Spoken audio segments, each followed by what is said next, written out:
তারেক রহমানের অনুরোধে মালয়েশিয়া থেকে দেশে ফিরছেন মিজানুর রহমান আজহারি। খালেদা জিয়ার জায়নামাজে নামাজ পড়ানো নিয়ে আলোচনা। মালয়েশিয়া থেকে দেশে ফিরছেন প্রখ্যাত ইসলামিক স্কলার ও জনপ্রিয় বক্তা মিজানুর রহমান আজহারি।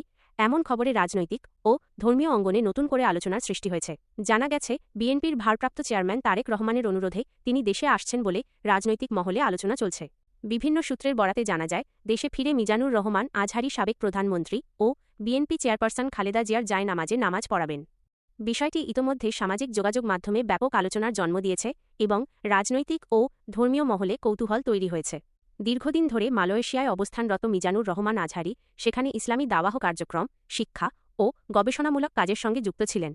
সম্প্রতি তার দেশে ফেরার বিষয়টি আলোচনায় আসে বিশেষ কিছু ধর্মীয় আমন্ত্রণ ও কর্মসূচির কারণে। এরই অংশ হিসেবে খালেদা জিয়ার জায়নামাজে নামাজ পড়ানোকে অনেকেই একটি প্রতীকী ও সম্মানসূচক ঘটনা হিসেবে দেখছেন। এদিকে আজহারির অনুসারীরা বলছেন, তিনি বরাবরই রাজনীতির ঊর্ধ্বে থেকে ইসলামী শিক্ষা, নৈতিকতা ও মানবিক মূল্যবোধের কথা বলে আসছেন।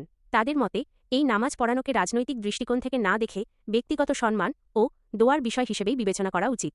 তবে এ বিষয়ে এখনও মিজানুর রহমান আজহারি বা বিএনপির পক্ষ থেকে কোনো আনুষ্ঠানিক বিবৃতি দেওয়া হয়নি। তবুও সামাজিক যোগাযোগ মাধ্যমে বিষয়টি নিয়ে আলোচনা অব্যাহত রয়েছে। কেউ এটিকে ইতিবাচক ও সৌহার্দ্যপূর্ণ উদ্যোগ হিসেবে দেখছেন, আবার কেউ কেউ ভিন্ন মত প্রকাশ করছেন।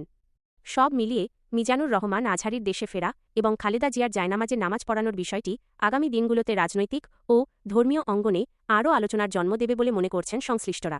একটি বিষয় লক্ষণীয়, এটি সামাজিক যোগাযোগ মাধ্যমে ছড়িয়ে পড়া একটি সংবাদের সারাংশ। যেহেতু